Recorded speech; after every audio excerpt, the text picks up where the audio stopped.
Thank you guys all for stopping by. We are here. We're here. So it's Sunday, August 9th, and we're going to talk a little bit about this executive order. So we have more information. We do have, when I was doing my live stream yesterday, they actually released the verbiage. So we have the language of the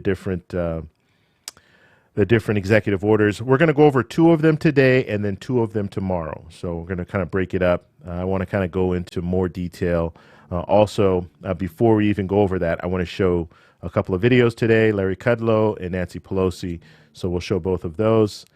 And we'll just talk. We'll open up the Q&A after that, and we'll just have a discussion when it comes to this whole thing.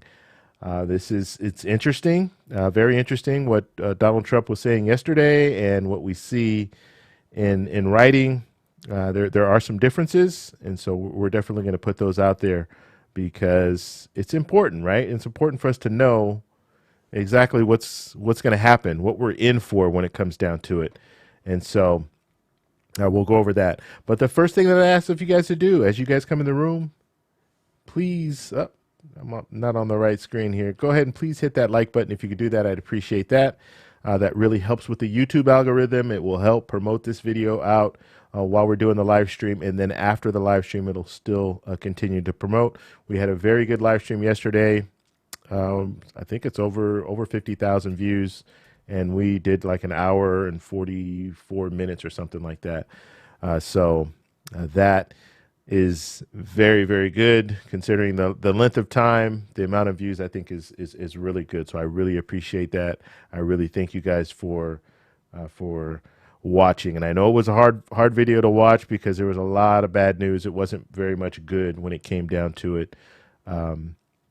So we just have to hang in there and try to figure out what's next. So one thing I want to do before we get started, because yesterday I was getting all these super chats and I wasn't able to give shout outs because for whatever reason, the super chats were gone. So I have them here now. So I'm going to go ahead and give the shout outs to people who gave super chats.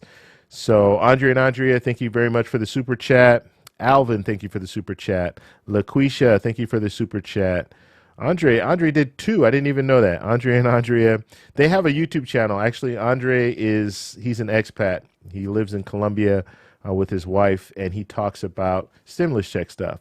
But he kind of gears it more towards expats, but he still gives good information about the stimulus checks. So you guys want to check his channel out. Devin, thank you for the super chat. Amber, thank you very much for the super chat. Unite, thank you for the super chat. Cakeology, thank you for the super chat. Cakeology also has a channel. Check him out. He talks about business credit. Let's see. Susan, thank you for the super chat. And Feminine, thank you for the super chat. And then we also had some subscribers while we were on. So I can pull up all this stuff. Now I have some different software that allows me to do that. And so we had what do we have? I think this was all, no, this couldn't have been all during the show. So, and this is probably not up to date. No, not everyone will show up as a subscriber. It just depends on how you have your privacy settings.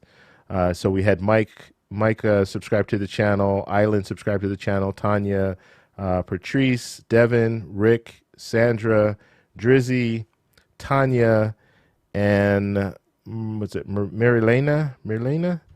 Thank you guys all for subscribing yesterday. And like I said, you might have subscribed to the channel, but if you have your privacy settings to private, then it's not going to show that information. This is only information that's kind of public. This is a third party. This is not actual YouTube that I'm using to get this information. But thank you guys all. Thank you guys all for your support. I appreciate it. And thank you guys all for being here and supporting me. I appreciate that.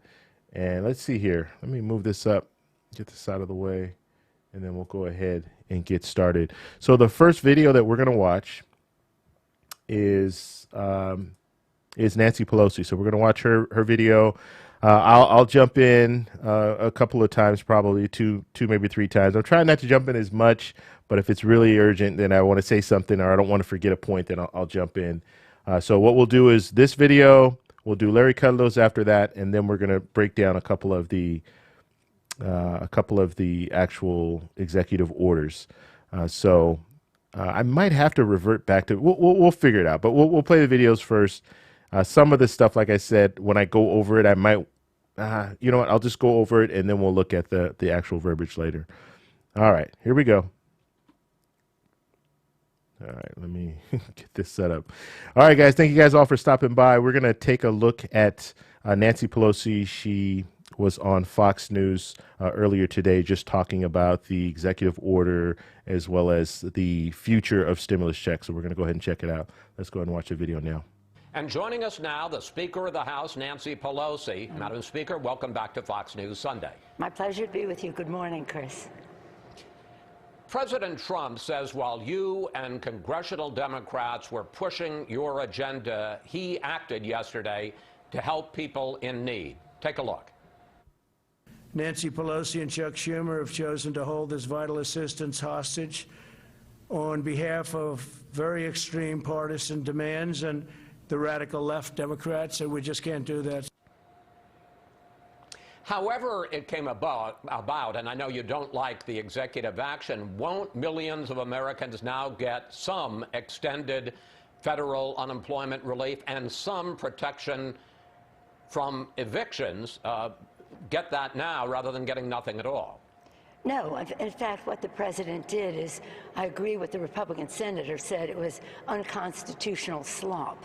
While it has the illusion of saying we're going to have a moratorium on evictions, it says, I'm going to ask you, the folks in charge to study if that's feasible. While he says he's going to do the payroll tax, what he's doing is undermining Social Security and Medicare.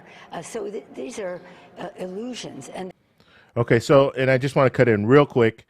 Just remember what she was talking about as far as the renter moratorium, the moratorium part, the eviction moratorium, and then the other part that she was talking about. Just remember those two things because we're going to go back to, or we're going to talk a little bit about that. Both sides are going to talk about the same issue. Is it a moratorium or is this more of just kind of an assistance when it comes to the evictions? So just make sure you listen into those key points. They really do not, what he calls in our bill unnecessary. Let's just review the difference. First of all, millions of children in our country are food insecure. Our bill addresses that with tens of billions of dollars. Feed the children. The Republican bill has $250,000. While our bill addresses those who are on the brink of eviction, we use the numbers from the Princeton Eviction Lab and the Low-Income Housing Coalition to show how many people will be evicted and what their needs are, and that could come to tens of billions of dollars. The Republican bill has nothing. This being a Sunday morning, I just recall a prayer that says, pray for those who are hungry, pray harder for those who will not feed them, pray for those who are homeless, pray harder for those who will not give them shelter. Pray for those who are sick and lonely. Pray harder for those who will not give them comfort. But what the president did does not address schools, all of the issues that are contained in the legislation. We can go through that, but you said give short answers. But Speaker, I understand that the president's executive action doesn't do all the things you want, but having no bill at all, not coming to any agreement, wasn't going to provide any of the things that you want either. You're known as a master negotiator, but didn't you mess this one up? Because you talk about all the things that the president's bill, let me just finish if I may, Speaker. Now, because there's no deal at all, cities and states won't get any money. There's no money for the post office. There's no money for hospitals. There's no money for state boards of election. You knew that the president was threatening to take this executive action. I understand that you weren't going to get everything you wanted and didn't get everything you wanted, but should you have cut a deal? And are you ready to go back into talks to try to come up with a fuller package?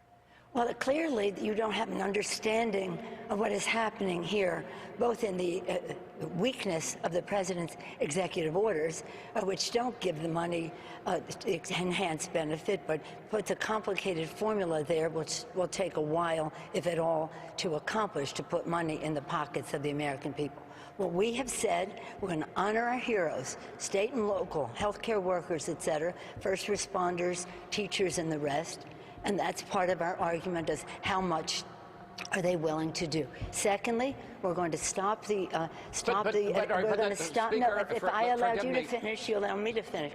They're going to, let's open our economy by addressing the virus, which the president has ignored for months now, to do the right thing, scientifically based. And third, let's put money in the pockets of the American people.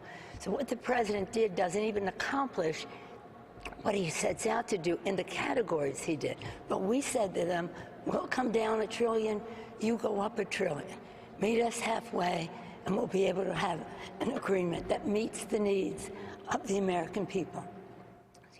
I understand, Speaker, but the point I'm trying to make is, they were offering $150 billion for cities and states. You wanted $900 billion. The result of no deal is that the states and cities, which we all agree do need some money, are going to get nothing. I guess the question is, and I'm not saying it's all your fault any more than it's all the Republicans' fault, but the failure to make a deal is going to result in a lot of people and a lot of entities that were in need ending up with nothing. Well, how do you justify tens of billions of dollars to feed the hungry to $250,000. You understand how far apart we are just by that example. Let's bring all of that together. You contend that they're putting up money for elections. No. You contend they're helping with the post office. None of that is in their bill. So when you look at the amounts that are in their bill, it doesn't have any of that. Our bill does. But let's put it this way. We have to reach an agreement. Children are food insecure. Families are at the risk of being evicted. The virus is moving like a freight train, even though the president has ignored and delayed and distorted what that is. Something's wrong. When you look at those executive orders, either the kindest thing I could say is he doesn't know what he's talking about, or something's wrong there. Something's very, very wrong there. So to characterize them as even accomplishing what they set out to do as something that is that would take the place of an agreement is just not so. You suggested. Okay, right before he asked this that question there. So what do you guys think? I want you guys in the chat to let me know, how do you guys feel about this? Do you think Nancy Pelosi is basically saying that they're going from $3 trillion down to $2 trillion with the hopes that the Republican side will go from the $1 trillion up to $2 trillion? Do you think that's fair? Do you think she should move even more? Because basically what we're seeing and what we're hearing and what Mr. Wallace is trying to push is like, don't you think you failed because now states and local governments aren't going to get anything? And I don't think the negotiations are over, so it's still on the table. So we don't know what the final outcome will be. But as of right now, yes, the state and local governments aren't getting anything. But do you think that she should bend even more? Do you think the Democratic side should bend even more and go down to the $1 trillion and take out a lot of this? Because if they go down to the $1 trillion, then they're going to lose a lot of this state and local funding that they're really fighting for. So let me know in the chat. Let me know what you guys think. That President Trump does not have the legal authority to do what he did yesterday. Are you talking about going to court? Because if you do, you must know that the practical effect of that would be, if you're successful, that you would be blocking. I know you'd think that they should be $600 rather than $400, but you would be blocking, if you were successful, the millions of unemployed workers from getting any federal benefit. Well, two things. First of all, your last point. What the president put forth was a complicated formula which said that the states should put up 25% of the money. The states don't have the money to do that. They have expenses from the coronavirus. They have lost revenue from shelter in place and the fact that people are not being able to go out and spend money and inject demand into the economy as they would normally. But apart from that, the constitutionality of that is a different question. Right now, we need to come to agreement. We've got to meet halfway. We've got to do the best we can for the American people. But what they're putting forth does not meet that standard. It could. It could, and we care so much about the fact that people are in need. Our children want to go to school. Our parents want them to go. As a grandmother and a mom, I understand the angst that is with that. But what the president didn't do anything about that. So the president's meager, weak, and unconstitutional actions further demand that we have an agreement. And any constitutional question is a separate issue. Yeah, so she's not going to want to answer that question when it comes to the Constitution. Is this constitutional as far as the things that he's doing? It's kind of a tricky situation, right? People need enhanced unemployment. If you want that to go through the court process, it's going to delay things. And so there's situations like that she doesn't really want to touch on right now, in the hopes that they can continue negotiating and maybe move forward so they don't even have to address this executive order at all, because the executive order would be null and void if they can get a bill done. So yeah, it's a real tough position that she's in when it comes to this. Now, that doesn't mean that someone else can't bring this forward to the court and argue the fact that, yes, this is an abuse of power and things like that. That doesn't mean someone else can't bring that to the table, but she does not want to do that. Let's go ahead and continue. Speaker, I wanted to get two questions in. If you do resume talks, and you say you want to, and I'm not saying that this is all on you as opposed to the Republicans, but why should we expect that talks will be any more successful than the last 2 weeks that went nowhere? Would the Democrats be willing to be more flexible?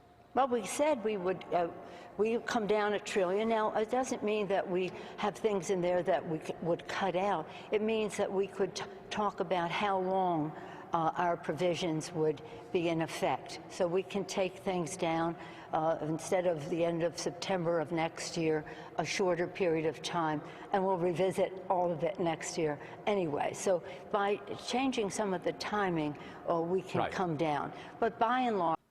All right, and I don't want to forget this point, but she's talking about timelines now. So a lot of the stuff that she wants to have happen, and hazard pay is part of that. And I know people are asking about that. I am watching the chat as we watch the video. So when you guys are chatting in there, I am seeing what you guys are saying, so I can address some of the questions while we're watching. But so some of the things like hazard pay and obviously the direct payments, so stimulus checks and stuff like that.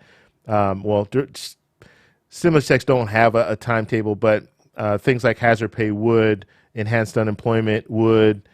So different things like that, you can shorten the time to save a little bit of money. So if it's coming down from 3 trillion to 2 trillion, that doesn't mean she's going to be cutting out a lot. That means that she is going to work on the time and make it less time, and then maybe reevaluate it after the time runs out. So just important to note that.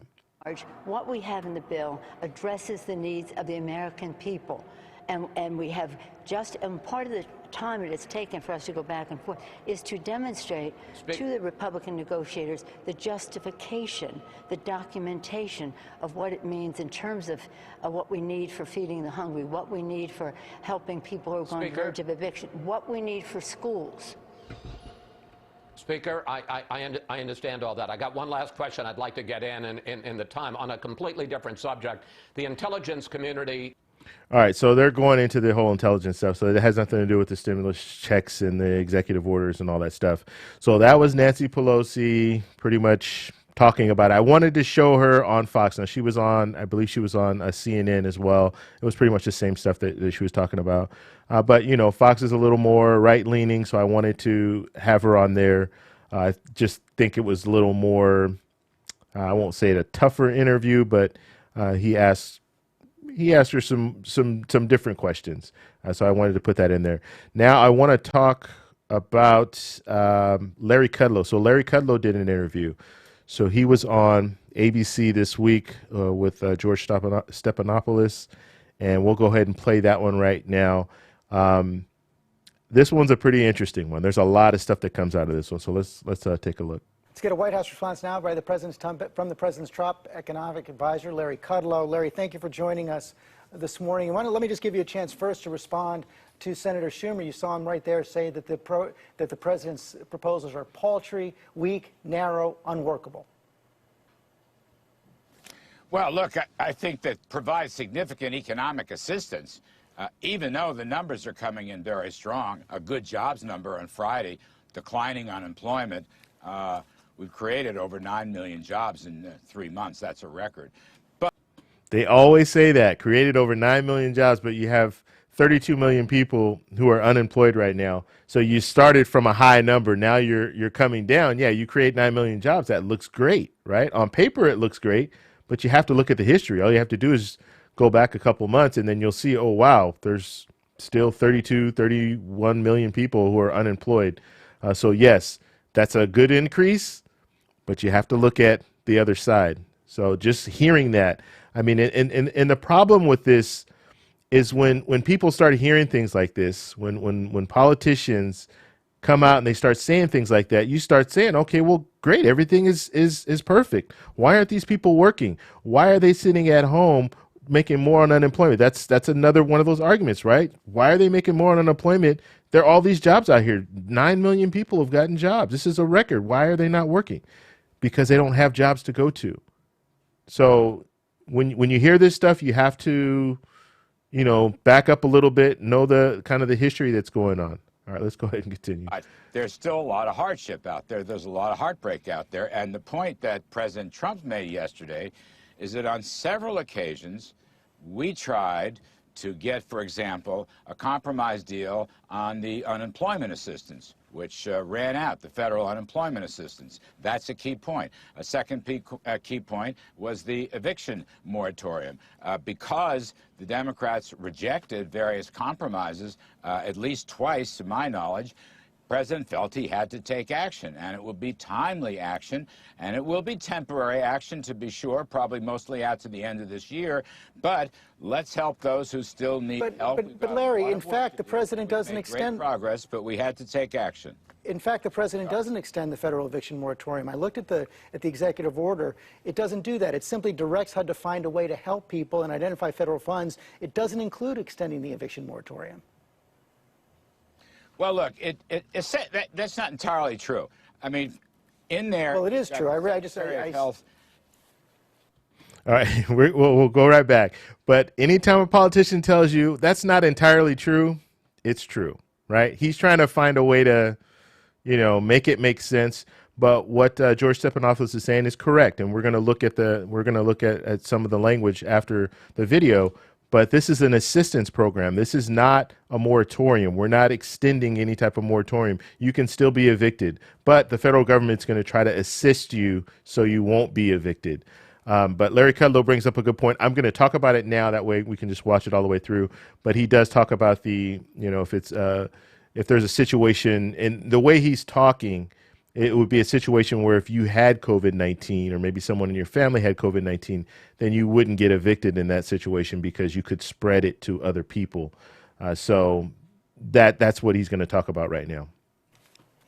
Secretary of Health, if any determination is made that there's a health threat of community spread due to evictions or forbearance due to coming on top of evictions, that they would take action. So that's clear, and I think that's exactly what the health secretary is going to do.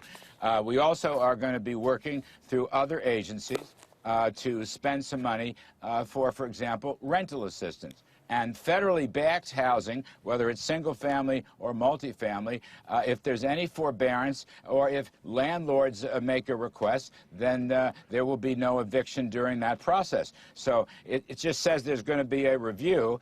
I can tell you, George, the intent of that is that the review will prevent any evictions. We've been fortunate so far, but this is a guardrail, and it will work out beautifully.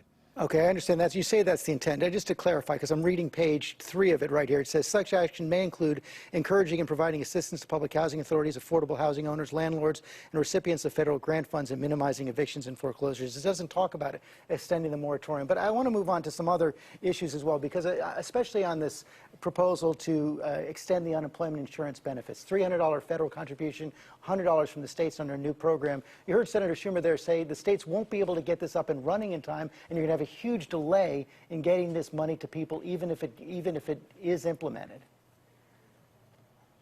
Well, look, I don't think there'll be a huge delay. Labor Department has been working with the states. The states are the ones that process the federal benefits before. So I don't see any reason why it'd be all that difficult.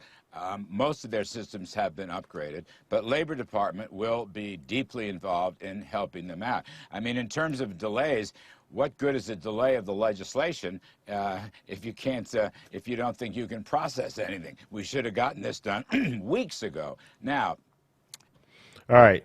I just have to stop. He said we should have gotten this done weeks ago, right? It couldn't have gotten done weeks ago.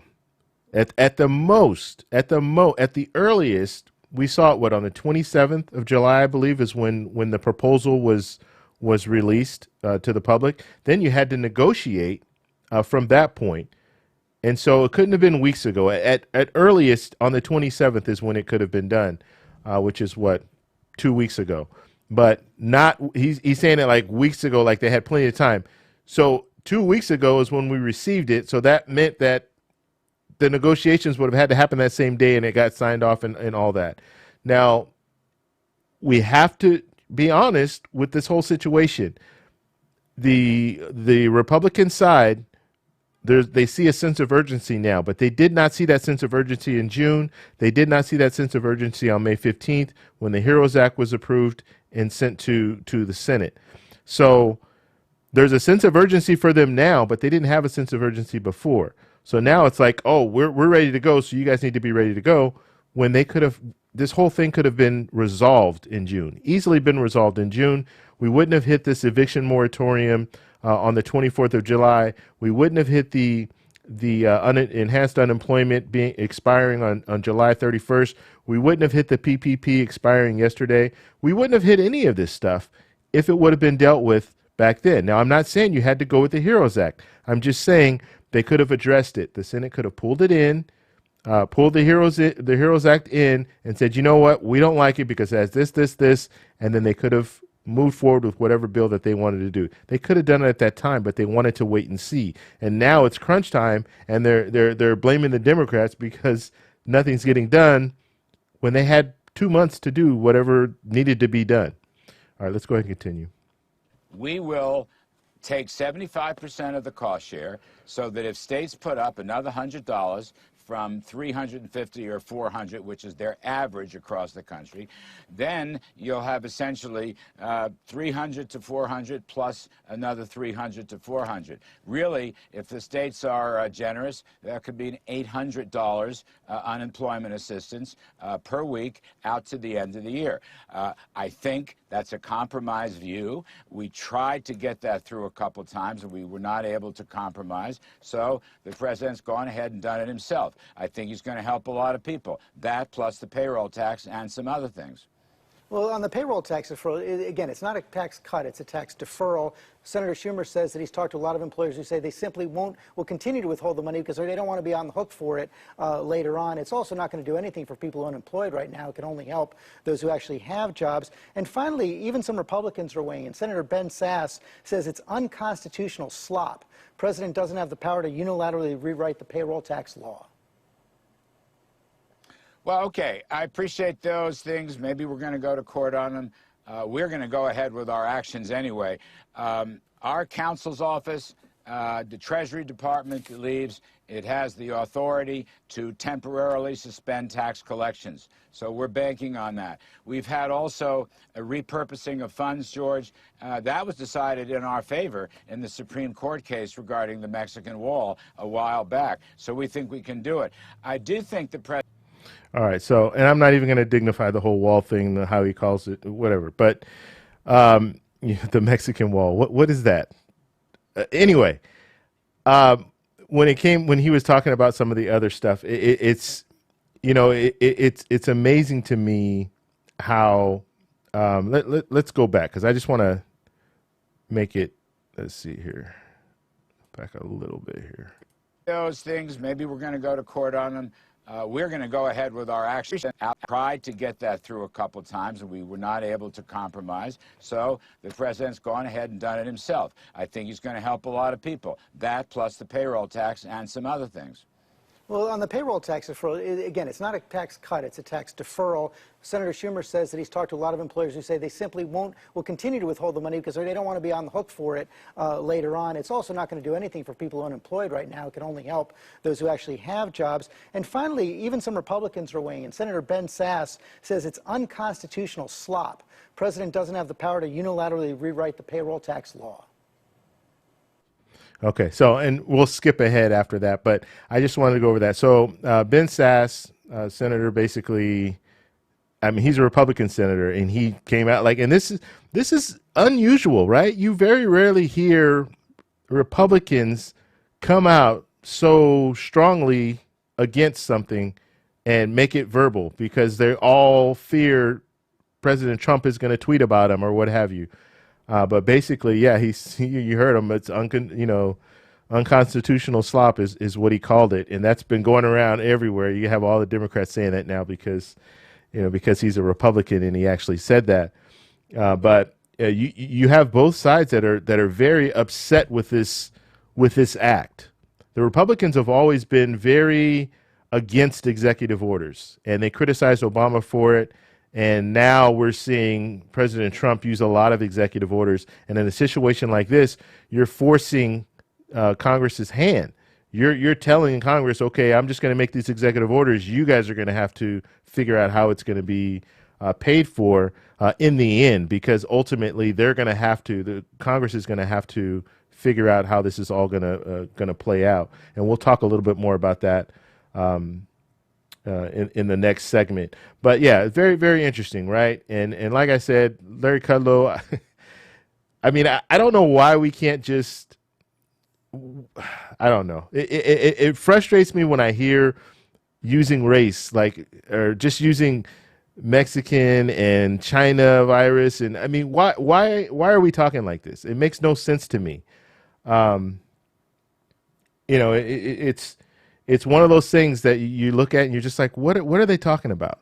Why not call it the wall like we've been calling it this whole time?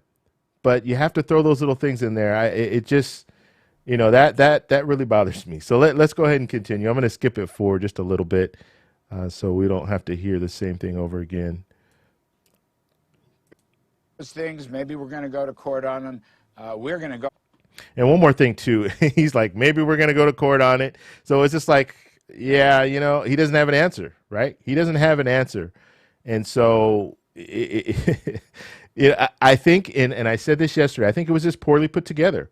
This was a poorly put together executive order. They didn't put much thought into the exactly how it's going to be paid for, how long it's going to be. And you had a president out there making it more than what it was yesterday, and now they're realizing, because it's on paper and people are looking at the language and they're saying, wait a minute, just like George Stephanopoulos got in there and said, no, wait a minute, this is assistance, this is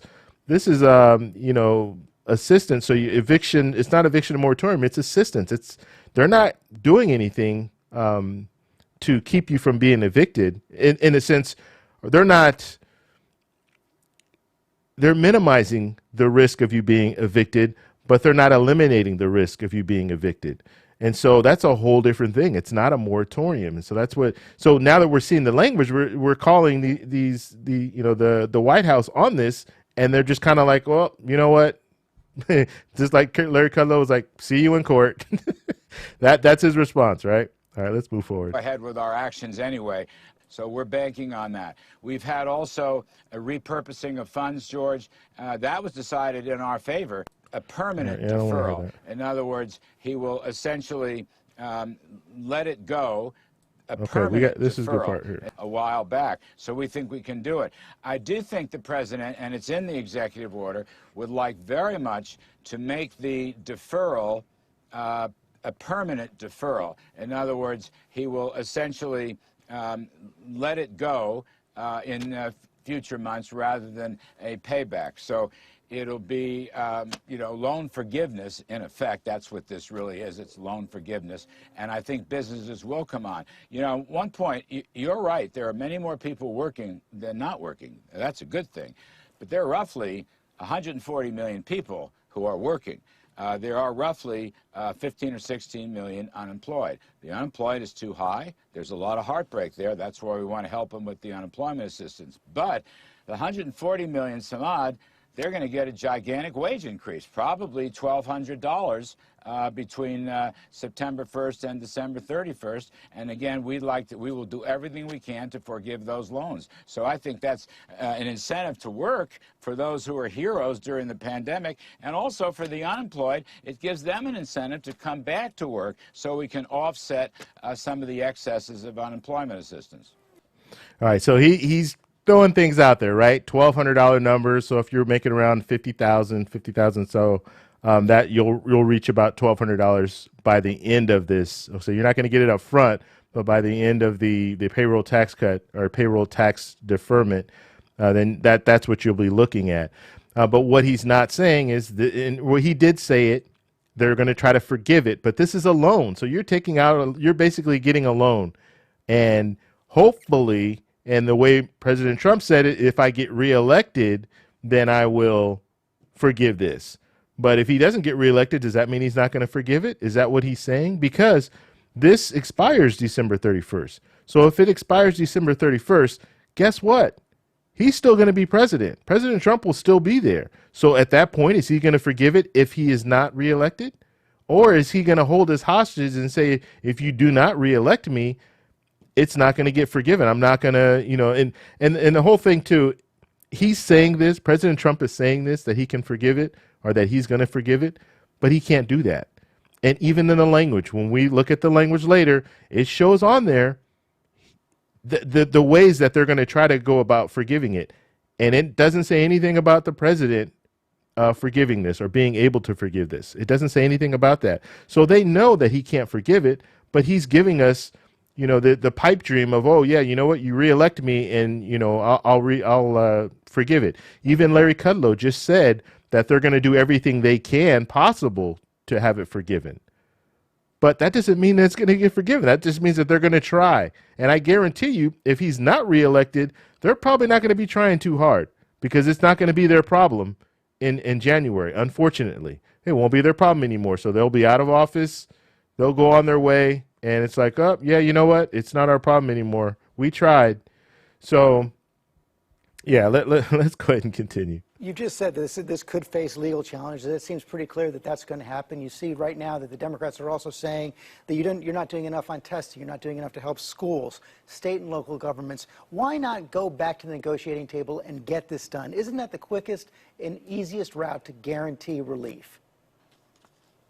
Well, I don't think, and the president has said, we can go back to the negotiating table. We've not said no to that. Well, except his team walked away. Secretary Mnuchin. Well, look, Secretary Mnuchin and Chief Meadows, Mark Meadows, have been up there laboriously every single day for long periods of time. We provide as much staff and policy support as we can behind the scenes to back it up. We have proposed a large school assistance for COVID. We want kids to go back to school. We put $105 billion on the board, and the Democrats rejected it. We actually exceeded their original, was $100 billion. Across the board, we've done all these things. I listened to what Senator Schumer was saying. We have massive testing program. We're testing virtually 1 million people per day. I think something like 60 or 65 million total tests, by far the largest in the world. And thankfully, by the way, with the distancing and with the masking and with the hygiene and with the testing where applicable, we've seen now the mitigation is working and the curves are flattening out in Texas and California and Florida. That's a real good thing. We put these things, look, here, can I just raise, I don't want to get overly political, but for heaven's sakes, the president said yesterday correctly, 1/3 of the Democratic proposals had absolutely nothing to do with COVID. They're talking about harvesting mail-in votes themselves, no signatures, no ID, sending assistance to illegal aliens, letting felons out of jail. I mean, it's a really a very liberal left Democratic wish list that had nothing to do with COVID. If they had removed that stuff, we probably would have better grounds on which to negotiate. So, and this is been put out there all the time. I mean, they continue to put this out there. And the problem is, and they're talking about the HEROES Act. So he's going through what was in the HEROES Act. The problem that I have with that is the HEROES Act is not on the table anymore. It was never on the table in the Senate. It was approved by the House, sent over to the Senate. They never even addressed it. We're talking about the HEALS Act now. The HEALS Act is the act that's $1 trillion. That's what they're talking about. So that's what's on the table in the Senate, is what I'm saying. The HEROES Act is not on the table in the Senate. So these negotiations that they're having right now, they're starting from scratch. At least the Democrats are, and they're pulling out the things that they need, or that they think are important, and putting those in the bill. You don't hear any of that stuff that Larry Kudlow just said. You don't hear any of that stuff being talked about by the Democrats right now. That's not in the negotiations. They're talking about state and local government. That's the main thing they're focused on. And the enhanced unemployment, eviction moratorium, stimulus checks, hazard pay. Those are the things that they're talking about. So for Larry Kudlow to put that out there like that, I mean, it doesn't make any sense. It makes absolutely no sense to go back to something that's not on the table. I can understand if they were looking at the HEROES Act right now and they were negotiating over the HEROES Act, but that's not what they're doing. They're negotiating over the HEALS Act. And so to bring the HEROES Act in there is just, I mean, that's a weak argument, a very weak argument. And all you're doing is you're using that to incite people. You're using that to divide and say, well, look, this is what they wanted, but this is not what's on the table, but I'm going to put it out there anyway just to get people upset, to think that, you know, well, we can't believe or we can't go with anything. We can't negotiate with them because they wanted this in the past. It's a weak argument. All right, let's go ahead and move forward. Larry, as you know, we could go back and forth on that. Democrats have complained, for example, that the president wanted to put funds for building an FBI building in downtown Washington in a way that some critics said would help his hotel. But I'd want to move on because you made that point about COVID and the mitigation right now. The Washington Post is reporting this morning that an internal model by the President's Council on Economic Advisors predicts, quote, a looming disaster with the number of infections projected to rise later in August and into September and October in the Midwest and elsewhere. Have you seen this analysis? How worried are you? I have not, George. I have not seen that analysis, and all my discussions with my colleagues at CEA, I've not heard anything about that. As I say, we're actually having gone through a very tough period as the virus spread to the South and West. Looks like we're making pretty good progress. Am I worried in general? Yes, I'm always worried in general. Things have happened here that no one expected to happen exponentially. And sure, we are constantly concerned. We've sent our CDC people. Ambassador Deborah Birx has sent whole teams down. She's gone down to look on-site inspections of the areas where the hotspots are the worst, emphasizing again our guidelines. Fauci has done the same thing. Stephen Hahn has done the same thing. Vice President Pence has been all over it. And the president has been monitoring it and is now reporting to the nation each evening on a daily basis. So sure, we're always worried, but I haven't seen that kind of apocalypse now scenario. I guess in this game, you can't rule anything in, you can't rule anything out. I understand that, but no, I'm not aware of any such scenario coming from the CEA. Larry Kudlow, thank you for your time this morning. Thank you, George. All righty, so that was it. The two interviews, I know they were long. I apologize, but I wanted to at least get both sides so you can kind of see what's going on and you can make an informed decision when it comes down to it.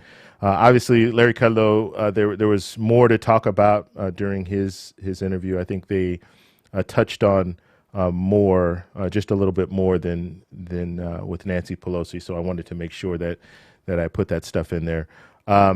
So what I want to do is I want to go over the different, we're going to go over just two. So we'll go over just two of the bills, of the actions or whatever, the executive actions, executive orders. We're going to look at just a couple of key points. I'm not going to go over, it's too boring to go over the whole thing, but it was talked about, so we can at least look at it on paper and see exactly what's going on with what they were saying, just to kind of confirm what they were saying. So let's go ahead and take a look. All right, so this is the executive order. Now, look at the title, okay? Executive Order on Fighting the Spread of COVID-19 by Providing Assistance to Renters and Homeowners. Assistance, key word there, assistance, okay? So this is not an eviction moratorium, and so that's important to note. Now let's see, can I even move this thing? I guess I can't even move it. Let's see here. Let me see. Oh, I guess, yeah, okay. All right. I just want to move down a little bit. I have some stuff that I put highlights on that I wanted to. I know it's kind of small. Actually, there's no highlights on here. Oh. Okay, rookie mistake here. Let me see if I can find it real quick. All right, so it's right here. Okay, you guys see where the little blue thing? I can't do the full thing here. It's not like just using a regular desktop, but you see where that little highlight is. That's what we're going to look at, the first thing. So it is the policy of the United States to minimize to the greatest extent possible residential evictions. So they're just talking about it. I just wanted to read that just so you guys understand. So their goal here is to minimize. It is not to eliminate evictions. Okay, so the fact that we're not talking about a moratorium, because we're not saying that we're going to stay all evictions. We're just saying that they're focused on trying to keep people in their homes, keep people in their apartments. That's the focus. So to think that it's a moratorium, to listen to Trump yesterday saying that they're extending this moratorium, that is not what's going on here. That is not what's going on at all. Also, they say right below here that the Treasury Department, or Treasury Secretary, and the Health and Human Service Director, they're going to be trying to find different programs and stuff that already exist in order to keep people in their homes. So these are programs that are already out there. You don't need an executive order for any of this. An executive order doesn't mean anything.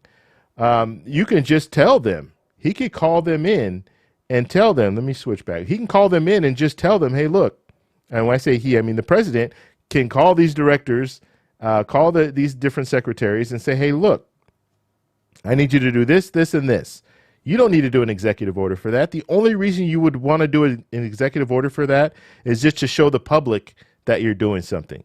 But it's not anything new. You're just using what you already have. And so it's, you know, what Stephanopoulos was saying in the interview is true. This is just an assistance program. That's all it is. It's not doing anything for people to keep them from being evicted. It even says that they wanted to promote, so talk with the landlords and try to promote allowing these people to stay in their places. So giving them advice, I guess, giving landlords advice and things like that. Hey, you know what? You really shouldn't evict these people. It'd be good to keep them where they are. But it's not, there's nothing, you know, there's no teeth to it. People can still get evicted with the way this is worded. So thought that was really interesting. The next one, we're just going to talk about I'm going to talk more about this. I just want to show you the language here, and then we'll talk a little bit about it.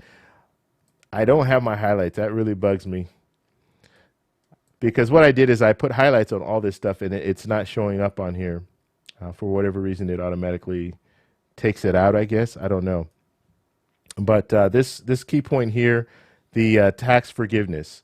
Now, this is, and I'll just read the verbiage, and then we're going to go back and I'll explain a little bit more. But the Secretary of the Treasury shall explore avenues, including legislation, to eliminate the obligation to pay the taxes deferred pursuant to the implementation of this memorandum. Okay, so let's go back. That's the key point there. So the payroll tax deferment is a loan. And so you're going to have to pay it back if it doesn't get forgiven, right? And it starts it starts September 1st, it ends December 31st. And then on December 31st, then the president said he's going to see if he can make it permanent at that point. Well, the problem with this whole thing is it's a loan. So there are a lot of businesses that are not going to want to participate with this, because what they would do is they normally withhold your the payroll tax, right? And then they send it to the federal government. Well, let's say they didn't withhold it and they were just letting the money go through. So you were getting that extra I think it's like 6.2%. I think it's only Social Security that they're taking. I don't think they're taking the Medicare. So let's say it's 6.2%. So they're taking that 6.2% right now, but they won't be taking it when this goes into play. And so what will happen is at the end of this, on the 31st, if it's not forgiven, then guess what? You're going to have to pay it back. And so then they're going to be taking double when it comes to your payroll tax. They're going to take that 6.2% that you owe. They'll do that, and then they're going to take another 6.2% that you currently owe. So they'll take your back, what you owe in the back, and then they'll take what you owe now until you're caught up. So it's a loan. They're just loaning you the money. It's just like if they were to give you a stimulus check and tell you, yeah, you know what, we might forgive it, but we haven't decided yet. We have to see how the election turns out. And that's basically what Trump was saying. We're going to see how the election turns out. If I win the election, then guess what? I'm going to do everything that I can to forgive it. But like I said, when you look at the tax forgiveness, it says the Secretary of the Treasury shall explore all avenues. So exploring avenues, right?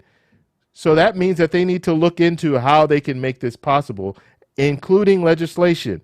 Legislation, that's Congress. And we already know this exploring avenues, that's just talk. They already know that there are no other avenues. The only avenue is through Congress. So they're going to have to go to Congress in order to get this forgiven. Now, the reason why Congress is not going to forgive this, well, first off, let's look at the situation right now. We can't even get the stimulus package in a time of crisis. We can't even get a stimulus package through. Do you think we're going to be able to get this forgiven at the end of the year? Do you think they're going to be jumping on board and saying, yeah, let's go ahead and forgive this? Especially when you have Republicans right now, you have 15 and 20 Republicans in the Senate that they don't even want another stimulus package, let alone, do you think they're going to want to forgive extra money that was going to a stimulus package? No, they're not going to vote for that. Let alone, most politicians, it's political suicide to take from Social Security. So do you think they're going to want to forgive this and take from Social Security because of that?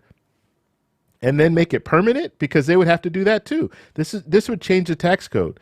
Any major changes to the tax code, Congress has to be involved. They have to spearhead that. It's not the president.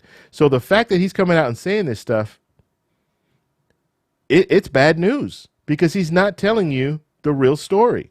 Yeah, they can do everything they can. They could try to do everything they can in order to forgive this, but it has to go through Congress. And if Congress doesn't want to play ball, which they probably won't, because you have a lot of people on Social Security that vote, and you think they're going to want to say, yeah, you know what, we're the people who defunded Social Security, if you want to look at it that way, it's not going to work. I heard Stephen Mnuchin earlier today. He was in an interview, and he was trying to downplay this because he knows this is a problem, and he tried to downplay it by saying, we'll just take money from the general fund to replace the money that Social Security would be losing. But that's not the right. Social Security is self-sustaining. We pay our payroll tax, and when we're old enough to receive Social Security, we start receiving that Social Security. So it sustains itself. If you start getting into the general fund, which is money that goes out to, for all the day-to-day activities and stuff like that for the government, that's a real bad situation, because you want to keep Social Security money separate. You want it to, people work their whole life and then they can get Social Security, and then it keeps revolving. So the people who are no longer working, they're getting money from the people who are working, the payroll tax credit. So it goes in, it revolves. That's the way it was designed. That's the way it's been working for years and years, almost 100 years. They've been doing that. So in order to make a change like that, and as nonchalant as Stephen Mnuchin was about it, like, it'll just be general fund. We can use a general fund. That's fine. That is irresponsible. It is. And it's just a way for him to try to get away from this whole topic of, hey, guess what? Congress needs to be involved. This is going to be a loan. A lot of businesses are not going to want to jump on board because they don't want to be the bad person, right? Because if you're allowing this to go through, at some point the federal government is going to say, oh, you know what? It's not forgiven, and they're going to rely on the businesses to collect all this back, the back payroll tax. So it's not a good situation. You're going to have to tell your employees, yeah, you know what, you're going to lose about 12% of your pay for the coming months until we get back up to speed. So yeah, it's going to be a mess. Now, where do we go from here? Like, what is going to happen? And this is my personal opinion, but I think when Trump put this out there, this executive order, he's hoping that this will kind of push Congress to get something done, because he doesn't want this. I don't think that he seriously put any thought to this actually being implemented. So that's just my feeling, because it's just to, and maybe actually I'll put it this way: maybe he does want it to be implemented, but the people that are actually drafting these executive orders and looking at the language and everything, I don't think that it's a right move for this to be implemented, because there are going to be so many problems. We're going to talk about enhanced unemployment next tomorrow, and then we'll talk about the student loans. Student loans is kind of cut and dry. It's not that much to talk about, but the enhanced unemployment, we'll discuss that. But this is one of those situations where if it does go through, it's going to be a disaster. And I think they're kind of hoping that it gets caught up in the courts, because then they can just blame the Democrats and then buy them some more time. But yeah, I think it's going to be a disaster. I really do. And it's unfortunate, because now we've stopped talking about a lot of this stuff that we were talking about before, the direct payments. No one's talking about stimulus checks anymore. And I mean, Trump is good at just diverting our attention to different things. And this is one of those times where he's diverted us to talking about this executive order. And now we're not talking about things that we've been talking about this whole time, the stimulus checks, right? Everybody was interested in that. It's not even being talked about. So it's unfortunate. Now, instead of getting a stimulus check, people who are working are going to get a loan that you might have to pay back, right? I won't even say might, that you will have to. You're going to have to pay it back regardless. Like, Congress is not going to go along with it. They're not going to go along with it. They'd have to find some other kind of way to figure out how to pay people.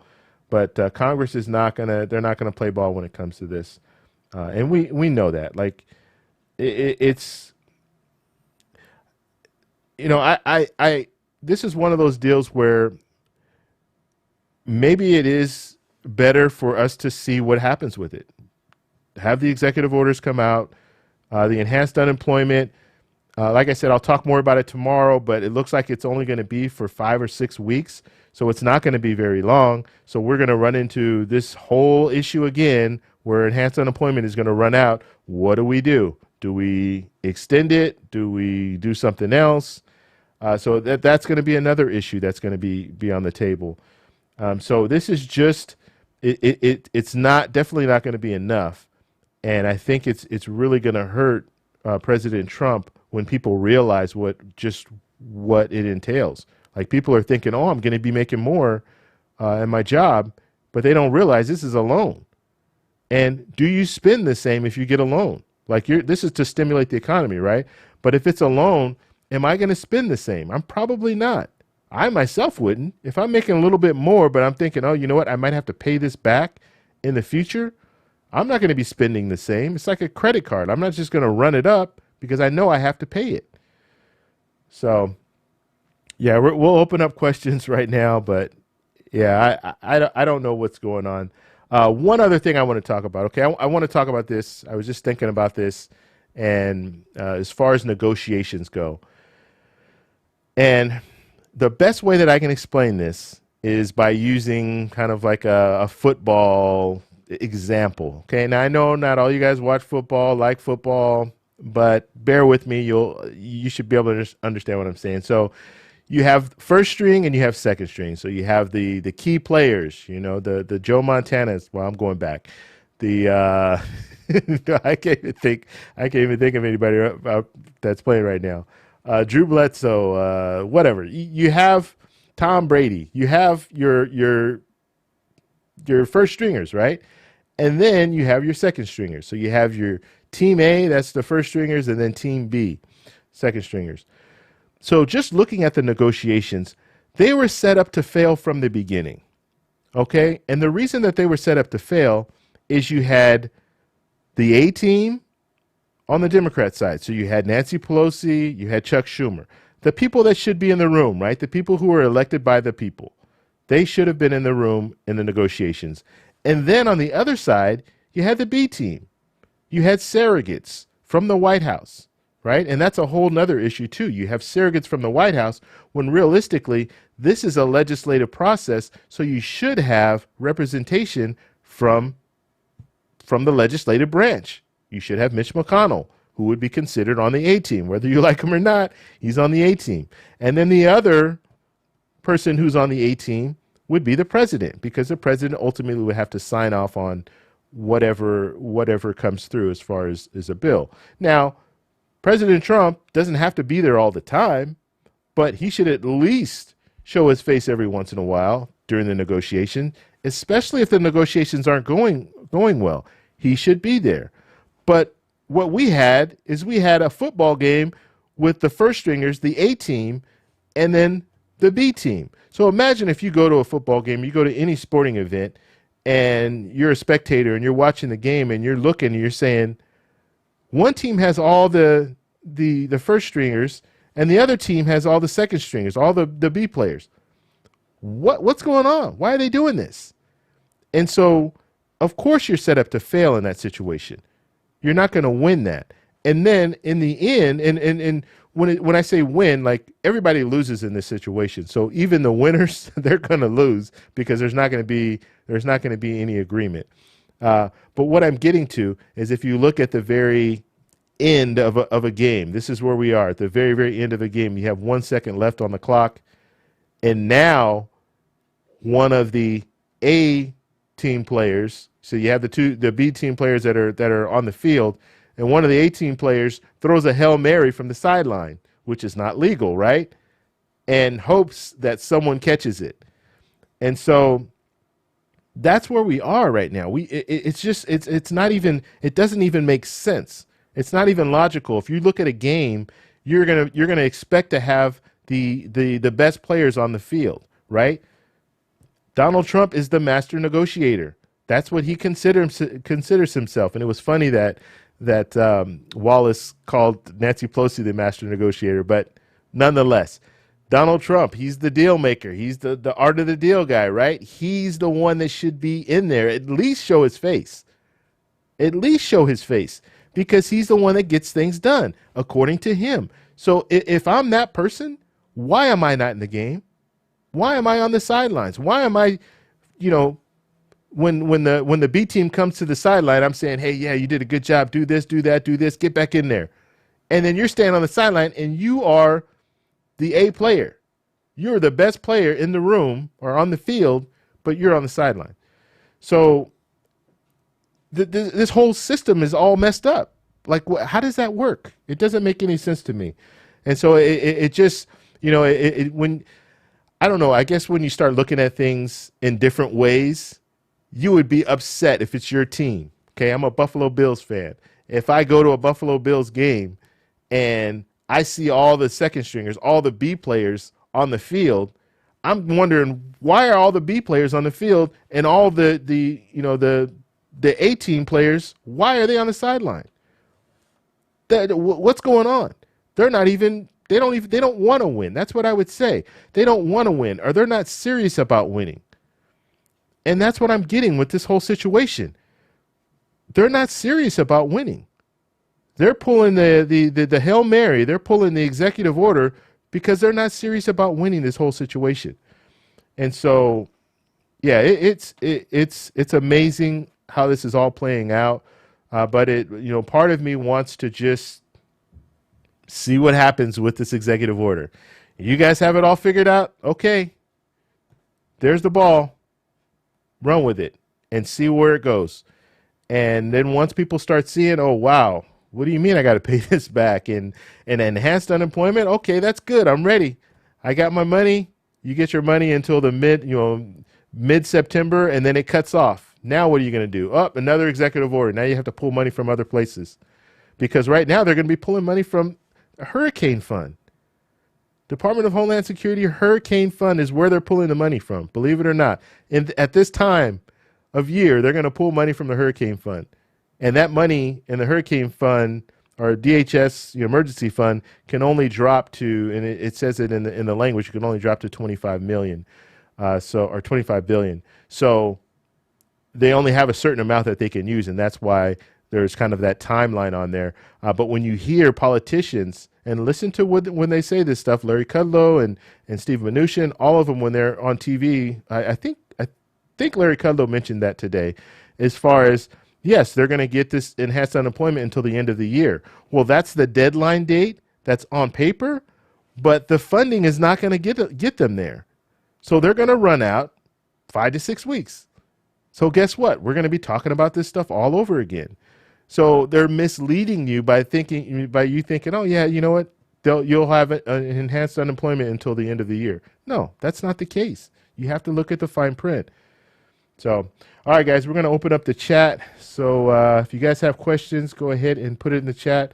And also, if you guys are new, or not new, but if you guys have not hit the like button, please do so. It really helps out with the YouTube algorithm, and it'll get us some more views when it comes down to it. It'll bring more people in the room. So please do that. Lyndon, thank you very much for the super chat, Lyndon. Lyndon has a channel, so you guys want to check him out. It's how to get an 800 credit score. There's two channels. I always get confused, but yeah, his channel is how to get an 800 credit score, but he also talks about stimulus checks. Okay, so you want to check him out. I think he just put out a video. It was either earlier today or yesterday that I was watching. It was a pretty good video, so you guys want to check him out. Subscribe to his channel, show him some support. All right, and we had another super chat, and this happened again to me where I don't see it. Let's see here. Yeah, I know there was another super chat in there.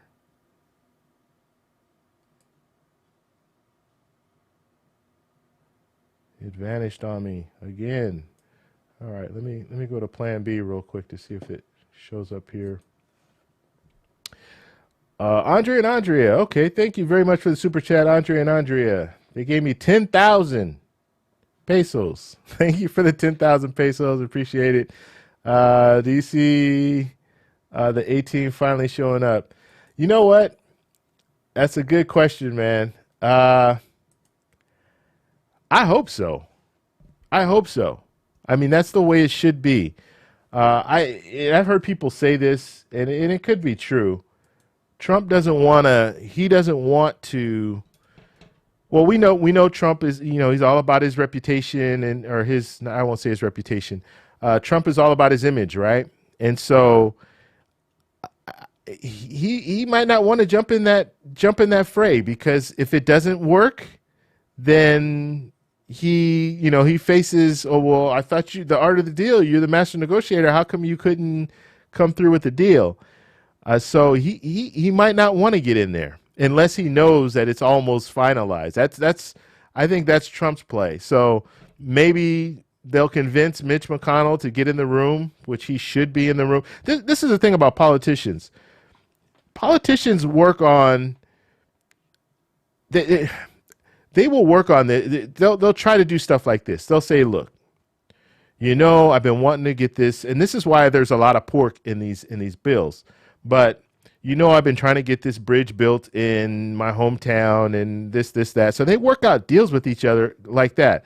Would you support this in the future if I support you now? That's kind of how things work when it comes to politicians. And that's why you see pork and different things in there, like that FBI building. There's situations, and this wasn't one because the White House, they pretty much took part in that. But I'm just saying, like, let's say it was another building that they wanted to have in their hometown or in their state. Well, they're gonna talk to some of the other politicians and try to get them, like, tell them, hey, look, if you support my bill, I'll support your bill. If you support this part of the bill, I'll support another, a bill that you have. And so that's what politicians do, elected politicians. But when you have Stephen Mnuchin, who is not an elected politician, and you have Mark Meadows, who's not an elected politician, they have no skin in the game. They could care less about building up different parts of the U.S. as far as, like, you help me out, I'll help you out. They could care less about that. They're not getting anything from that, whereas politicians do, and that's how they do legislate, and that's why you need to have them in the room. Bring Mitch McConnell in there. Tell him, hey, look, you remember you wanted that thing in Kentucky, or there might even be situations where things had already, transpired, where Mitch McConnell voted in favor of something because he got, a kickback, and now it's time to return the favor. And when I say kickback, that's not the right word. He voted for something, and then he was able to receive funding so they could build something that he wanted in his state. And now it's time to return the favor, and maybe he doesn't want to be in the room because he doesn't want to return that favor. I know I'm going far when it comes to that, but I'm reaching when it comes to that. But that's how politicians negotiate things. But when you have one side that they don't have any skin in the game, they're not elected by the people, so they could care less as far as how bringing home the bacon is what they call it. They don't care about that. So I hope, Andre, I hope that we at least get Mitch McConnell in the room. They start talking. They start, Mark Meadows does not need to be in the room. I'm sorry. Why? He's the chief of staff, which means he runs the White House, right? He runs that Oval Office. He has his staff there. He heads that. He's a manager. Why is he in the room negotiating legislation? I can see Stephen Mnuchin because Stephen Mnuchin is a Treasury Secretary, and a lot of this stuff is going to be going through the Treasury. I get it. It's about money. That makes sense to me. But the chief of staff? Really? He should be the one sitting in that room? No, the president should be the one sitting in that room if that's the situation. So I'm hoping that we do see a little bit of movement. I'm really shocked that there's not more talk about this. I do hear some reporters. I heard a reporter today in an interview talk about it. They do talk about it a little bit. It's like, hey, why aren't the key players in the room?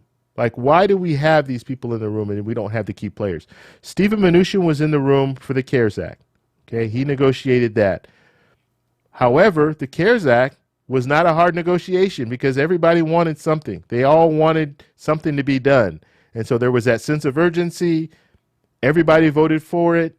It wasn't hard to negotiate that. This, on the other hand, is a lot harder to negotiate. So this is when you need to bring in the A-team because, things are probably not going to get done if we continue just to, have surrogates in there translating things or, sending things back and forth. And you know how things get lost in translation as well. Like, if you have people in there, they're not giving you the full on. Like, if I'm in there taking notes and stuff like that, I'm going to give you the slant, right? Especially if I have a mission and I don't want to do a certain thing, I'm going to kind of slant it when I give you that information and say, yeah, you know what? They said this, they said that, and what have you. They need to have the key players in the room. All right. Let's go ahead and go to the questions now. I'm losing my voice. Super chat. Wanda, thank you very much for this super chat. I really appreciate it. Let's see.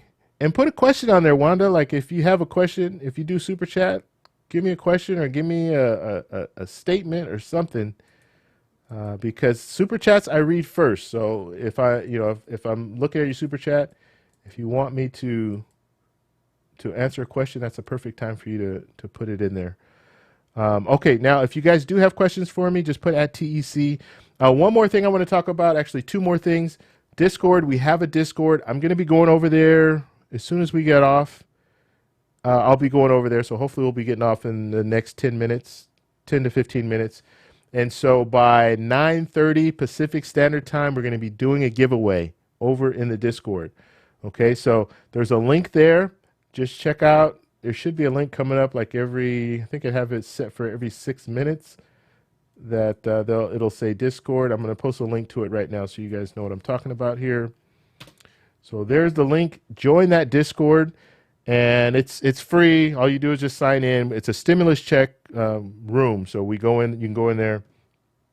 We talk about stimulus checks. We also have another room that talks about job announcements, another room that talks about government assistance. So there are a variety of different rooms. I guess I might have to open up another room that talks about executive orders. I don't know. So it's a good place to go to learn more information, and we help each other out, and so it's a fun place to be. So anyway, in the stimulus check room, we will be doing giveaway, $50 Cash App giveaway. You have to have Cash App, all right? If you don't have Cash App, you're not going to be able to win, because what I do is I go in there and I'll just ask you what's your Cash App, and then we'll go from there, okay? Let's see. Let's see here. Caitlin, I gave you a timeout already, so if you continue, I'm going to have to remove you from the room, okay? I don't know what you wrote, but obviously it was deleted, so it wasn't something that was appropriate. So make sure you are, and I guess I went all the way up to the top. So this was even after the fact. This was very, very early on. I timed you out later down the road. So just make sure you keep your conversations appropriate. Thank you. All right. So if you have a question for me, just put @TEC or @TravelExplore click, and I will find those questions and answer them for you. Let's see. And also, if you guys could please hit the like button so we can pull some more people in the room. And I said I had two things, and I forgot the second one.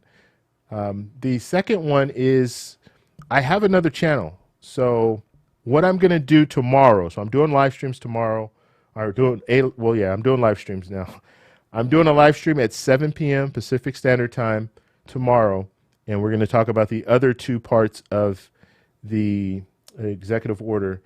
And then we're also going to talk about, did he say Drew Bledsoe? Oh, yeah, I did say Drew. I saw that. All right. Anyway, I'm getting all distracted. So I'm going to do the live stream tomorrow, 7 p.m. Pacific Standard Time.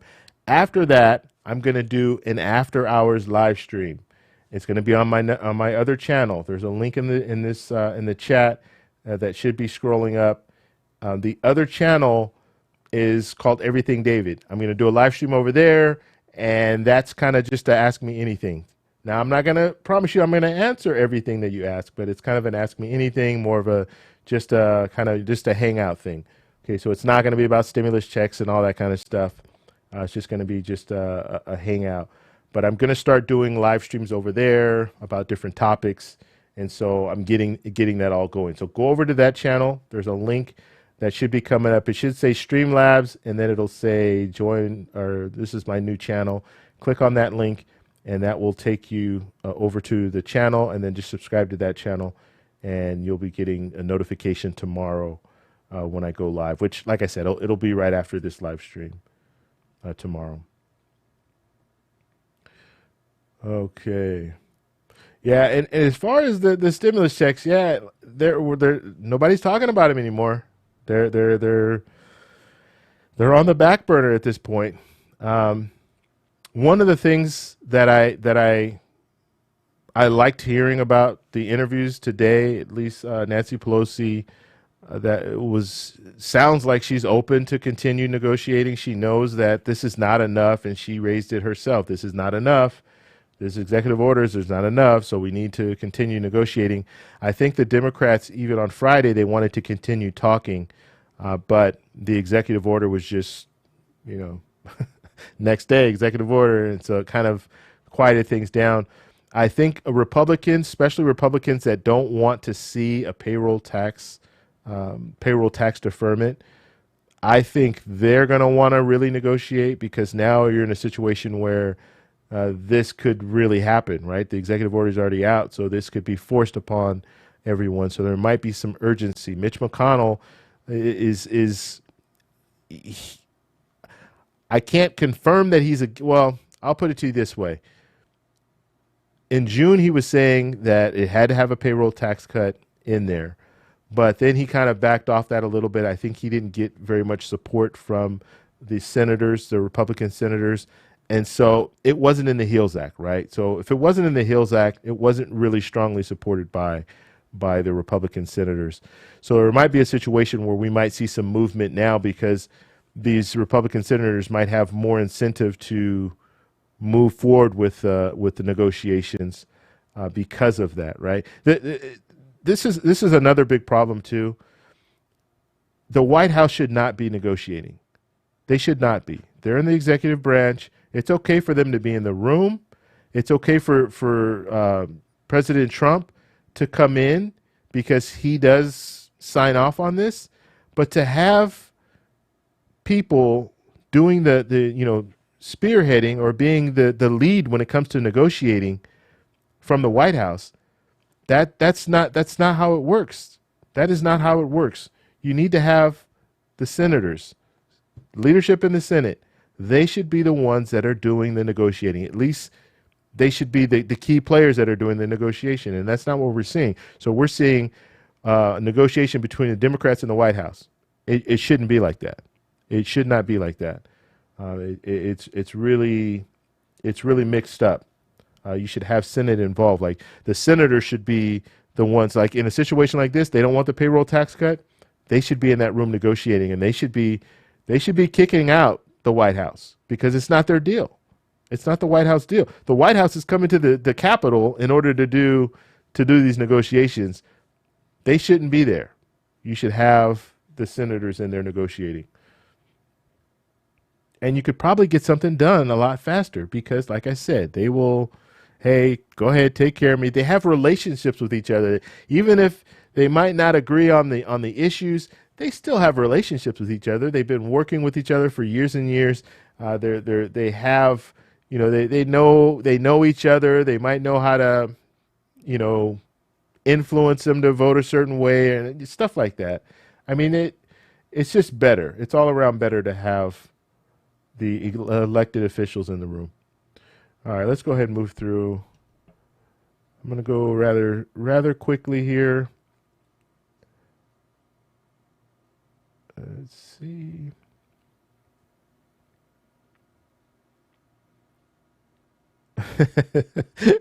Donald said they're all C team. You get my point. I'm just saying, have the whatever you have. Like, if you have a team, you might not have the best team. You might not have the all-star players, but you do have players that are better than other players, and have those better than other players on the field. Have your best players, I guess you could say, on the field.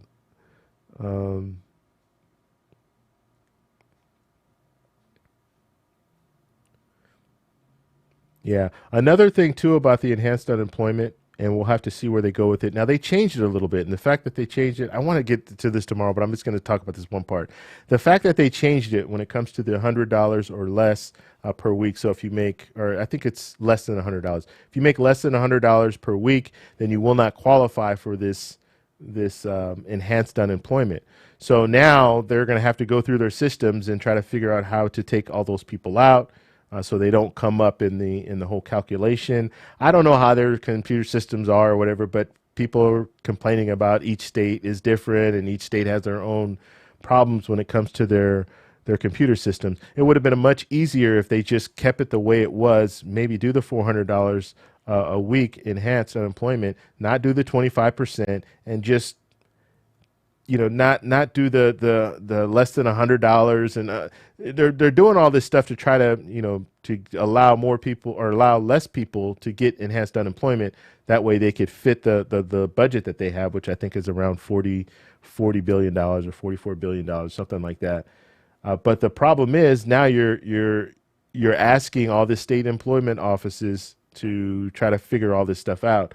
And they only have a limited amount of time to figure it out because it's only going to last until the money runs out. So it's, yeah. And what if, I mean, that's another issue too. Like, what if a state doesn't get it in time, or they're slower than other states? Does that mean they're going to miss out on some of the money that's going out? Like, I mean, what if a state can't get their act together? Does that mean that they're not going to get any enhanced unemployment for their people? Because if it's only 5 to 6 weeks, that money will all run out. Maybe it'll be a little longer if they're if they're not in there, but who knows? Who knows what's going to happen when it comes down to it? But in some aspects, if you let it happen and it doesn't work, that's a stronger argument for going ahead and moving forward with a bill that has more things in it. So we'll see. Now, understand this too. We don't know what's in we don't know what they're negotiating. We know what they're telling us, but we don't know exactly what they're negotiating in the room, how much the amounts are, all that kind of stuff. They've been pretty good about, and I say they, both sides have been pretty good about not really putting out their exactly where they are. They talk vaguely about it, which is good. Miss Happy Apple, thank you very much for the super chat. Thank you very much for helping out. She's one of our moderators here, and she does an excellent job. So I really appreciate that. I saw Dolly in the room earlier. Thank you, Dolly, for being here too. I really appreciate you helping out with the moderating. Yeah, without them, I don't know what I would be doing because they really help out. That's for sure. Let's see. I think I'm trying to open that up. I don't think I can do that. Okay. So like I said, if you see the Streamlabs, it will show that link. So check out my other channel here, and then I'll have a link, and you can check that channel out and subscribe. And then tomorrow we're going to do we're just going to hang out for about an hour and just do some Q&A. And you can ask me anything. Like, people want to ask me about a lot of different things on here, and I sometimes I'll answer them, but I can't always do that. Like about the backdrop or about the camera I use and this mic and all the different stuff they want to know. Or how I got started with YouTube and pointers and tips and all that stuff. So that's the perfect place to go over there to Everything David, and we can just chat about a variety of different things. Okay. You guys are translating. What are you guys doing? The cost here, COP. So the Colombian peso to the dollar.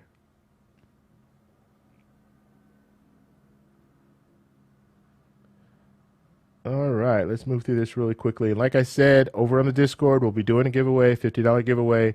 I'm giving away my first stimulus check, and I have about $200 left. So I'm giving away, and also if you want, only if you have funding, don't do this if you don't have money. But if you do send money to my Cash App, I am using that money as well for the giveaway. Okay, so I'm not keeping any of it. So if you do donate money, some people have donated money to me, I will go ahead and put that in the giveaway. I just add it to what I've been using. But what I did is and the reason why it's on Cash App is I just put $1,200. I put my stimulus check on my Cash App. I did this about a month and a half ago, and I've been doing giveaways ever since. So it's fun. It's fun to see people winning a little bit of money. So it's cool.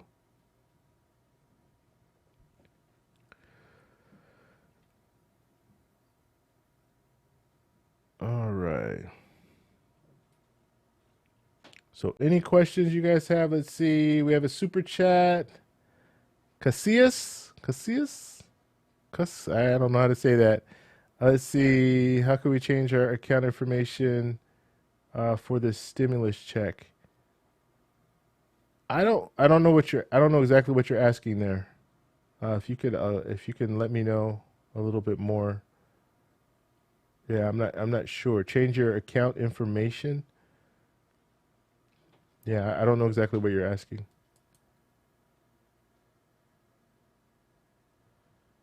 Yeah, the time is now. Vaccine is the solution. I agree with you. 100%. Vaccine plus just, I mean, stopping the spread or slowing the spread, that will help out immensely when it comes to a lot of the different issues that we're facing right now. So let's hope that happens. But vaccines, not everybody's going to want to take the vaccine, so that's going to be another thing too that we'll have to address once we get to that point. Let's see. And Grace is saying that you're right. They aren't taking this seriously. Yeah, I mean, if you're serious, you're going to have your best players in there. You just are. And that's why I was very disappointed that Trump did not at least have a face-to-face before doing the executive order. He should have had a face-to-face. And it's the right thing to do. Sit down with Chuck Schumer, sit down with Nancy Pelosi, and see where they are. In person, face-to-face, not secondhand where you're hearing from Mark Meadows and Stephen Mnuchin. Sit down with them, say, look, this is what I want. What do you want? And then just go from there. And that's his whole, like, what really gets me is, and watch any videos. And I put a video out a couple of days ago, and I had a clip of Donald Trump when he was running for office, when he had a debate. That's exactly what he said. That's exactly what he said. And he even talked down about executive orders. So watch that video. I put it out a couple of days ago. It's about 10 minutes long. And what's today? Today's Sunday, so I probably put it out on Friday. Yeah, I probably put it out Friday. Watch it. That clip in there is it's exact. He's telling you exactly what he would do in a negotiation. And in the end, he said, yes, you got to get everybody together. You got to get them together, hug them and kiss them, is what he said. But you have to get together and talk with them. And, and then he said, you have to get what you want. But you at least need to talk to them. And so I was very disappointed when I heard that this executive order was going to be coming out, because I'm thinking, he didn't even take the time to sit down and find out where they were.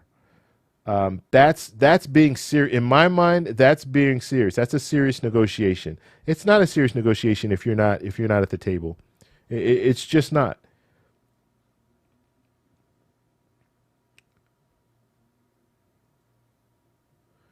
Okay. What about the student loans? And I will talk about this tomorrow, but I'll talk about it right now since you asked. The student loans, basically, they're going to continue. They're going to continue the forbearance. So I believe, I can't remember the exact date. I think it's throughout the end. It's to the end of this year, and I think they're going to consider extending it further. Now, this is just a delay, right? Like this is a forbearance, so you don't have to pay any interest or anything like that. It's not being forgiven. In the HEROES Act, they did have forgiveness for people who qualified, and it would be $10,000 that you would have forgiven your student loans. But that's not what this is.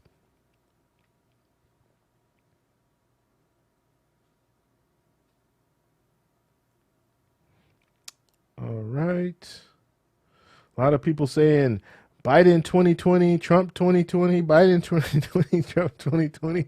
This is going to be a wild election, not just the presidency. I'm talking about across the board, because there's so many eyes on politicians right now.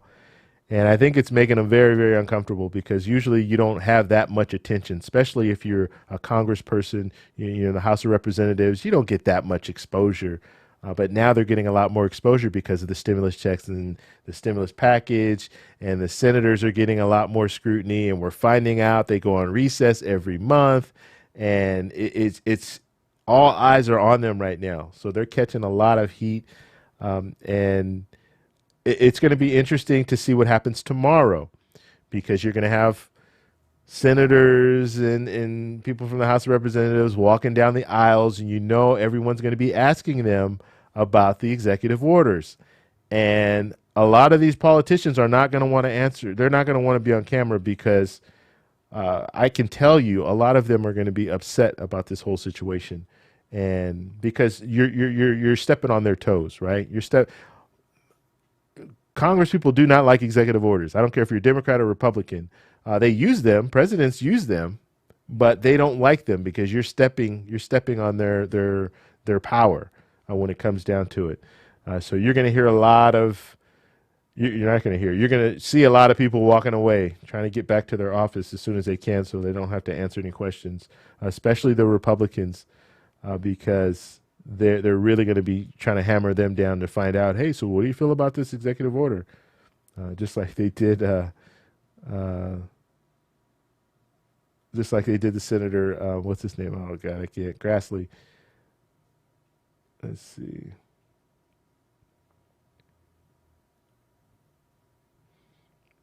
All right, so we're going to move on down, and so Nicholas is asking, do you think they should do away with the recess during this crucial time? They are really stuck on these recess, like going on recess. So I believe right now the talk is if they get something concrete, I think Nancy Pelosi, Chuck Schumer, I can't tell you for sure if Mitch McConnell is still there, but I think if something gets hashed out where they come to some type of an agreement, then they'll get called back. But they're kind of on recess, but on call, kind of thing. So yeah, it's crazy. And we also have to talk about the budget. There's gonna be a budget debate. Okay, that's gonna be another debate that's gonna happen in September, where they're gonna have to figure out the budget, and the government can be shut down if they don't figure that out. So there's so much going to be happening in September where we'll be coming back. Hopefully we'll have a stimulus package by then. But if we don't, then they're going to be dealing with the stimulus package, and they're going to be dealing with potential government shutdown if they can't come to an agreement on a budget. So it's just all piled up, right? This is something. I know I keep going back to this. This is something that could have been handled earlier, but it wasn't, and now we're where we are. All right, we're going to spend 5 more minutes, and then we're going to go ahead and take off for the night. And if you guys please if you have not hit the like button, please do that. I really appreciate it. That way, when this video plays back, it will get promoted out to more people. I hope you guys found this content valuable. Let me know. Give me critiques. I'm open to critiques. So if you have anything you want to say, just let me know. You can let me know in the chat. You can let me know in the comment section. Some people already let me know. They let me know all the time, but I'm just putting that out there. If you think there's something constructive that can help the show out, please feel free to put it down in the comments. Let's see. Let the people vote on the proposals. Yeah, but that would be crazy. Everybody's going to want different things. Yeah. That would be crazy. All right, let's see. All right, guys, we'll wait 2 more minutes and then we're going to take off. So if you have any questions, now is the time to put them in. And thank you guys all for the super chats. I really appreciate that. Okay, George Foreman. Yeah, thank you for the super chats. Really appreciate it. And we'll be back on tomorrow. So 7 p.m. Pacific Standard Time. We'll be on this channel. And then the after hours, we'll go over to my other channel and we'll do just some Q&A where we just talk about everything, right? Thank you for all you do. Thank you for the super chat. Erie, thank you for the super chat. Appreciate that.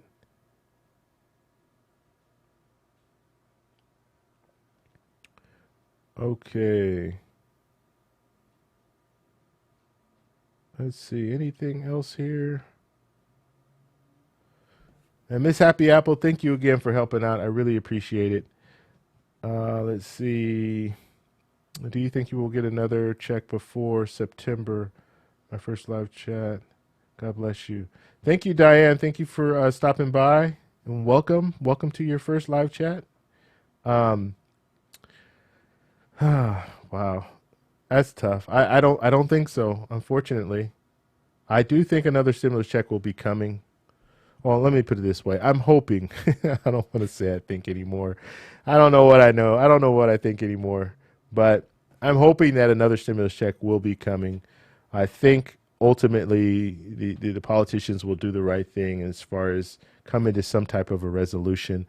It might mean that we have to see a little bit more of this executive order and see that it's not working, and that will push politicians to get something done. But I'm hoping that we do see a stimulus check. I definitely am. This whole executive order threw a wrench in everything, because even if this executive order didn't happen, eventually some type of negotiation would have been made. You saw the Democrats come down from $3 trillion to $2 trillion. They were trying to get Republicans to come up to $2 trillion. They might have even come down even further, the Democrats. So some progress was being made. I think the president just got fed up, I guess. I don't know. Like I said, sit in the room and then make a decision like that, but he didn't want to do that. So that kind of just threw a curveball into everything. So now the whole stimulus check debate is not being talked about, even though everybody says they want it. All sides say they want it. Nobody's talking about it now because we have another issue to deal with. So, all right. Okay, guys. So we're going to go ahead and take off. I appreciate all of your support. You guys are great. And we'll be back on tomorrow for a live stream. And then I will be working on a video tonight. I want to do a video tonight. So I'll be working on a video tonight so I can have it for you guys at 7 a.m. Tomorrow. So every Monday through Friday, regular video comes out 7 a.m. Pacific time. And then we'll do another live stream tomorrow night. All right, guys. So I'll see you guys over in the Discord for the giveaway. Talk to you guys later. Bye.